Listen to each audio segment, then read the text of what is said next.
Yora Cash wagura inka wagura inzu wagura imodoka. Nanga turi rero ni mu karere ka Gicumbi aho Airtel Tigo yaje guhemba umunyamahirwe washoboye gutsindira amafaranga muri Yora Cash. Hey, Yora Cash.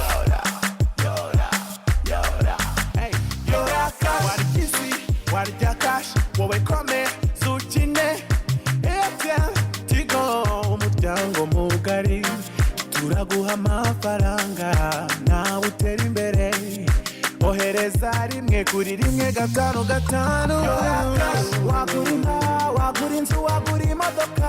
Yora Cash urgitanu. Nifuzaga kubaza hari ikimenyane kiri muri uyu mukino? Nta kimenyane kiri. Mwese muranga abanyagicumbi uyu ni umukino w'amahirwe nta yandi manyanga arimo ibintu twabikoze mu mucyo mureba sibyo? Miliyoni buri munsi. Abanyagicumbi ndabashishikariza kuyoboka umurongo wa Airtel Tigo kandi bakajya ama promotion yabo. Abanyamakuru miliyoni 20 ntucikwe nawe waba miliyoni.